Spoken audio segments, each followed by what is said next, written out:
Hello candle lovers, thank you so much for joining me today. My name is Greg and this is all about candles. Today I have a review for you from Goose Creek. This is Winter Berry Cobbler. I just finished reviewing White Christmas Cake, which was a very similar design to this one, but this color I thought was just gorgeous. I believe these candles were designed by Kent from the Candle Channel, and he just did a spectacular job with the winter candles this year. I mean, when you're looking at the Goose Creek like 3-wick candle selection, especially during this winter, it is so obvious to be able to tell which ones Kent designed and which ones Kent did not design. Let's just put it that way. Like, I'm sure Kent's a busy person with jobs and whatnot, but like, can Goose Creek just get him to start designing all of their candles? I don't know anything about how that works, but the discrepancies in taste level among some of these Goose Creek candles now is just like, let's just put it that way. They're either absolutely gorgeous or they look like this. That's just an example for you of what I think are one of the uglier candles that they've got up on the website right now. Anyways, we're here to talk about Winter Berry Cobbler. I really enjoyed this candle. It looked stunning when it was burning. The scent notes on here are warm pie crust, blueberries, blackberries, jam, and vanilla sugar. And this reminds me quite a bit of the Bath & Body Works candle that came out in like the first wave of fall candles. I believe that one was called Mixed Berry Crumble. This is Winter Berry Cobbler. I'm fairly new to Goose Creek, so I haven't been around long enough to be able to tell you if this comes out every year or if it is a repackage. I think that it probably is, but if this was a new candle this year, I think they were obviously trying to dupe that Mixed Berry Crumble from Bath & Body Works. It is very, very, very similar. This is a really nice blueberry bakery fragrance. It smells to me like a blueberry raspberry combo. It says blackberries. Okay, yeah, I'll buy that. A blueberry blackberry combo for sure. You get a little bit of a berry that's a little bit smoother, I guess, from the blueberry. And then you also get a little bit more of a tart, granular berry note as well. To me, a raspberry or a blackberry. Really nice. There's quite a bakery component to this as well. I almost pick up on something that's a little bit like granola. Warm pie crust, jam, and vanilla sugar.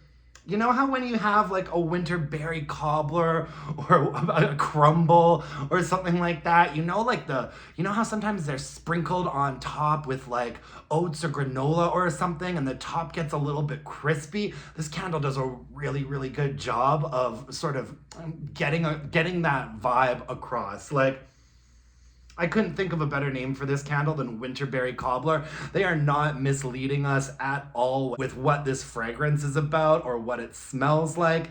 I really liked this one, you guys, and I have to say that I think that this one was better than the one from Bath & Body Works. That Mixed Berry Crumble candle was very, very similar fragrance, but didn't perform nearly as well as this because the strength and throw on this candle was an 8, my friends. Oof, I don't even remember the last time that I gave a candle an 8 for strength and throw. It has been a minute, but this was a strong one. Moving on to performance, this did really well. I did limit the burns like I usually do with Goose Creek candles. I limit my burns to about 2 hours, and I burned it all the way down until the entire thing had liquefied and you could see the wick nickels. At this point here, the wax did start to get a little bit murky and I saw some soot coming off of it. So I blew it out and trimmed the wicks and went to give it one last burn and just kind of let the whole thing finish itself right at the end there. You can actually see that second to last burn here. You can see where the soot marks sort of lined the side of the jar. I mean, Goose Creek candles are just not the cleanest candles out there, you guys. But, you know, they make up for it in strength and throw. You know, what is important to you right? I mean, I feel like I do a pretty good job of monitoring the Goose Creek candles so they don't ever get too dirty on me. But no matter what, usually towards the end of these 3-wick candles from Goose Creek, you're gonna get some darkness, discoloration, a little bit of sooting, especially if you're not keeping an eye on it. And the trade-off for that is that the strength and throw is an 8. I mean, when I lit this candle, it would start pretty much filling my entire more open living area in about a half an hour. I never even put this in the bedroom. I bet in the bedroom this would have been like an 8.5 or a 9 for strength and throw. It was strong. It absolutely had a presence to it in a more open area. I think this might be one of the strongest candles that I've burned this winter Christmas season. Like, it was just not shy at all. It looked gorgeous when it was burning. And the fragrance was really nice. You know, this type of candle isn't my favorite category of candle. I used to really, really love gourmands and bakery fragrances. And now the only months that I really tend to burn a lot of bakery fragrances in are like end of November, December, and like January. So right now I've still got quite a few like bakery gourmand fragrances in my candle closet that I'm trying to get through before I sort of move on to more cool, crisp winter air fragrances and slowly ease myself into burning spring. This was a really nice one though.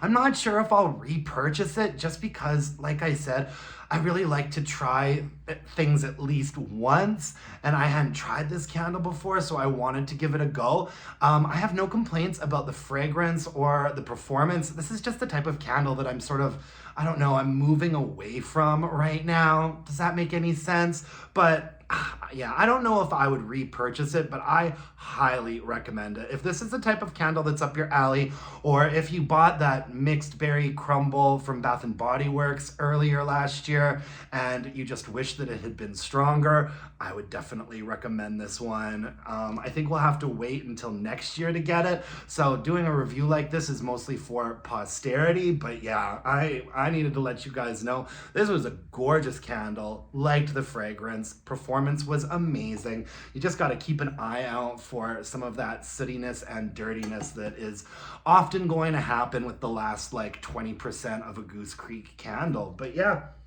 other than that, no complaints, folks. Yeah, that's all I've got for you today. Thank you so much for joining me. This video is pre-recorded. As you're watching this, I'm on vacation in Palm Springs right now. You guys know the routine. Like, my channel is basically set on autopilot. The only difference is that it's probably taking me a little bit longer to respond to everybody's comments. I'm sure I'm having a great time. I hope that you are all too. I know that it's been getting very, very snowy and cold in lots of parts of North America where my subscribers are. So I hope everybody's staying warm and managing to enjoy the first little bit of 2025 as much as possible. Tomorrow I'm going to have a body care empties video for you. Since I haven't been home that much, like, I am kind of running out of candles to review, and often on Wednesdays I will post not Aboot candles. And so tomorrow's not Aboot candles is gonna be some Bath and Body Works like body care empties. So stay tuned for that, and until next time, my dear, gorgeous, and beautiful candle-loving friends, let's burn some candles and bitch about it. Thanks, you guys. Bye now.